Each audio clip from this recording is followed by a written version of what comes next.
శుక్రవారం తల్లాడ మండలం అంజనాపురం తెలగవరం గొల్లగూడెం గ్రామంలో సత్తుపల్లి ఎమ్మెల్యే రాగమయ్యి పర్యటించారు. ఈ పర్యటనలో భాగంగా ఉపాధి హామీ కూలీలను కలుసుకుని వారి సమస్యలను తెలుసుకున్నారు. ప్రభుత్వం చేపట్టిన 6 గ్యారంటీలను వివరించారు. ఇప్పటి వరకు 3 నెలల్లో 4 గ్యారంటీలు అమలు చేశామన్నారు. ఖమ్మం పార్లమెంట్ అభ్యర్థికి సత్తుపల్లి నియోజకవర్గం నుండి భారీ మెజార్టీ దిశగా ప్రతి ఒక్కరూ కృషి చేయాలని సందర్భంగా ఆమె కోరారు. కేంద్రంలో కాంగ్రెస్ ప్రభుత్వం అధికారంలోకి రాబోతుందని ఆమె ధీమా వ్యక్తం చేశారు. కార్యక్రమంలో మండల నాయకులు, గ్రామ నాయకులు, మహిళలు, యువకులు భారీ ఎత్తున పాల్గొన్నారు. ఏంటి తెలుసుకోవడానికి వచ్చాను. మరి డబ్బులు పడట్లేదు అంటే ఇక్కడే కాదు అన్ని చోట్ల అట్లే ఉంది. దాని గురించి మాట్లాడడం జరిగింది. నిధులు రిలీజ్ అయినాయంట, అకౌంట్లలో పడడానికి ఇంకొక వారం రోజులు పడుతుందని చెప్పారు. అవి కూడా త్వరలోనే వస్తాయి. అలాగే ఈ టెంట్లు ఎప్పటి నుంచి వేస్తున్నారు? అది కూడా పోయినసారి అంతకుముందు దయానంద్ గారు వచ్చి అప్పుడు వచ్చి చూసినందుకు, అధికారులతో మాట్లాడినందుకు ఇప్పుడు టెంట్లు కూడా మీకు ప్రొవైడ్ చేయడం జరిగింది. మెడికల్ కిట్స్ ఇచ్చారా? అంటే దెబ్బలు తగలడానికి కట్టుగుడ్డ ఉన్నాయి. ఫీల్డ్ అసిస్టెంట్ దగ్గర ఉంటాయమ్మా. అట్లే ఓఆర్ఎస్ ప్యాకెట్లు కానీ అవి కూడా అవి ఇచ్చారు. అట్లే కట్టుగుడ్డ అవి కూడా ఫీల్డ్ అసిస్టెంట్ దగ్గర ఉంటాయి, ఏమన్నా అవసరమైతే ఉపయోగించుకోవడానికి. సరే మా అన్ని ముఠాలకి అందజేసేలాగా నేను మాట్లాడతాను. అలాగే డబ్బులు సరే.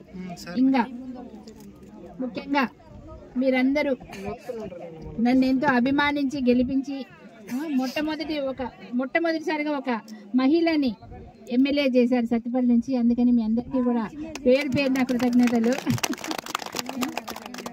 మరి మీ సాధక బాధకాలు తెలుసుకొని మీ సమస్యలు పరిష్కరించడానికి నేను అదే కానీ అందుకే వచ్చి చూద్దామని.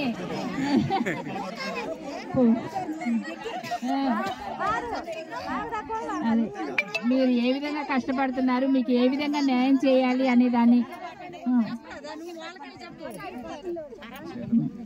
అలాగే మీకు మంచినీళ్ళకి ఇబ్బంది అవుతుందని తెలిసి నా వంతు ఆ విధంగా ప్రయత్నంలో భాగంగానే 2 బోర్లు శాంక్షన్ చేయడం జరిగింది. వేశారు.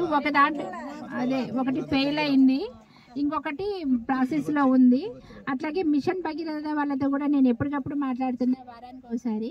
అవి మాత్రం కొంచెం ప్రాబ్లం ఉంది. ఒక్కో రోజు వస్తున్నాయి, ఒక్కో రోజు రావట్లేదు.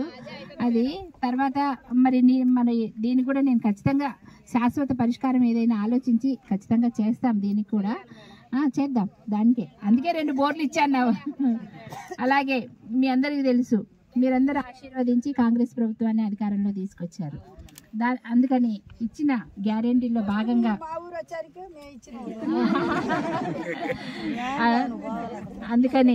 అందులో భాగంగానే 6 గ్యారెంటీలు అమలు భాగంగానే ఆల్రెడీ 4 గ్యారెంటీలు అమలు చేయడం జరిగింది.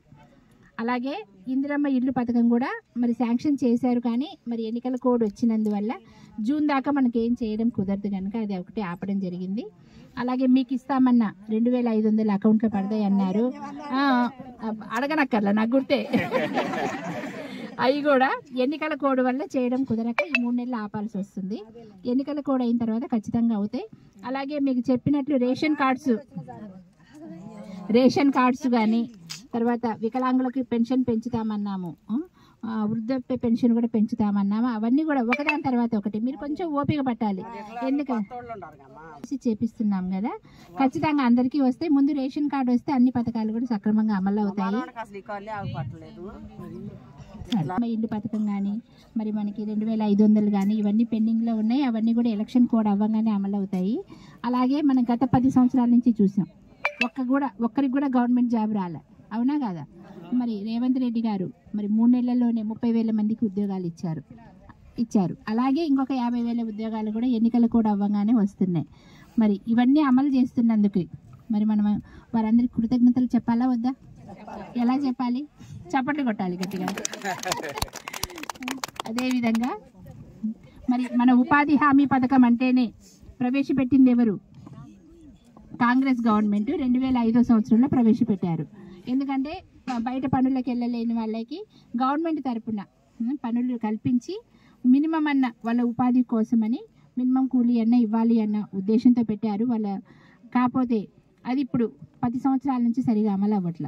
ఇంతకుముందు మీకు పలుగు పార కానీ డబ్బులు ఇచ్చేవాళ్ళు, వేసవి అలవెన్స్ ఇచ్చేవాళ్ళు, వేసవిలో ఎక్కువ పని చేస్తే అట్లే మంచినీళ్ళు ఇచ్చేవాళ్ళు, ఇట్లా టెంట్ ప్రొవైడ్ చేసేవాళ్ళు.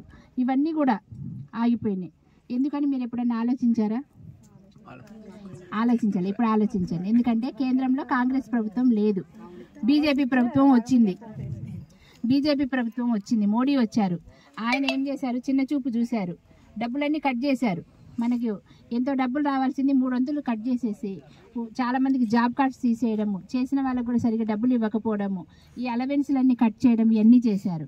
మరి అవన్నీ మనం మళ్ళీ మనకి ఇంత ముందులాగా రావాలి, మనకి ఇంకా ఉపాధి హామీ కూలీ పెరగాలి అంటే మనం ఏం చేయాలి అంటే మరి కాంగ్రెస్ పార్టీని కేంద్రంలో కూడా అధికారంలో తీసుకోవాలి. ఇప్పుడు రాష్ట్రంలో ఎట్లయితే కాంగ్రెస్ అధికారంలో వచ్చిందో కేంద్రంలో కూడా వస్తే కనుక ఖచ్చితంగా అమలు అవుతాయి. రాహుల్ గాంధీ గారు కూడా మరి తుక్కుగూడ సభలో చెప్పడం జరిగింది.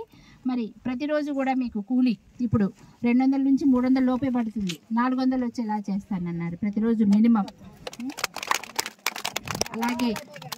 అలాగే ప్రతి మహిళకు కూడా సంవత్సరానికి, అంటే నిరుపేదలైన వాళ్ళకి, అర్హులైన వాళ్ళకి సంవత్సరానికి 1,00,000 రూపాయలు వాళ్ళ అకౌంట్లో వేస్తామని వాగ్దానం చేశారు.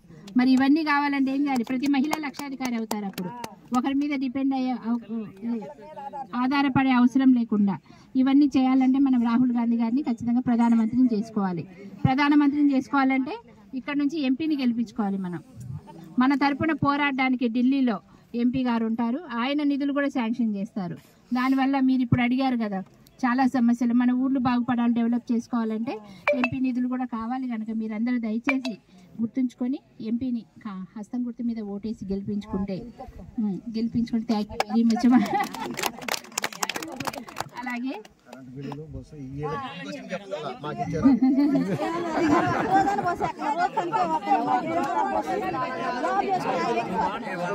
సరేలే,